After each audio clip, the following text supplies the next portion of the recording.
ou appeler Hortense. Hortense qui nous a rejoint. Hortense, vous êtes prête à tout vous, Bonjour, pour obtenir Roland. de l'argent et Je même suis à prête à tout, dépouiller. non, quand même pas. Oh, bah écoutez, j'ai bien compris votre histoire. Vous êtes même prête à dépouiller la pauvre Simone.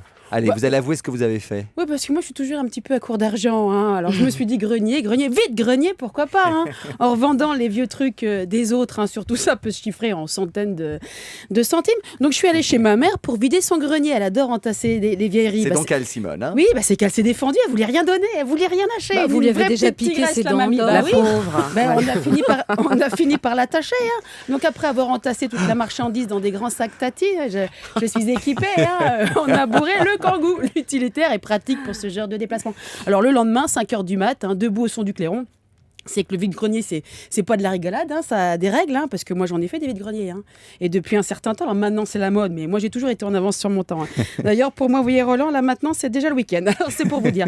Donc 5h du mat, sur le pied de guerre, et en voiture Simone. Donc Simone, c'est le nom de ma mère. pauvre On Simone. l'avait emmenée pour qu'elle surveille le stand quand on irait déjeuner. Alors vous arrivez sur le terrain à 5h30, il y en a qui ont déjà déballé, ils sont déjà installés. Et là j'adore, ils viennent vous regarder décharger votre voiture. Pas pour vous aider, non, ils vous regardent. Le monde du vide-grenier est impitoyable. Alors, ce qui est sympa encore à cette heure-là, c'est que vous croyez toujours en déballant vos marchandises que vous allez faire plein de sous et que pourquoi pas on va découvrir que cette vieille croûte est un Picasso.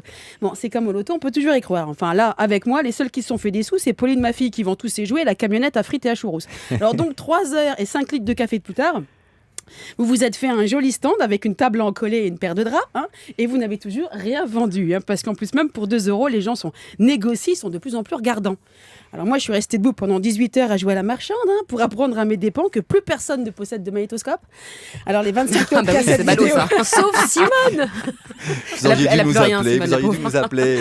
Alors les 25 kilos de cassettes vidéo ont fini à la poubelle en fin de journée, et je me suis rendu compte aussi que les gens ne lisent plus non plus. Donc les livres ont rejoint les cassettes vidéo à la poubelle. En revanche, si vous avez des capsules de bouteilles de champagne ou des fèves, vous avez encore toutes vos chances. Alors la vieillerie, écoutez Roland, ne vaut plus un clou. En fait, de vide-grenier, c'est souvent l'étape juste avant la déchetterie.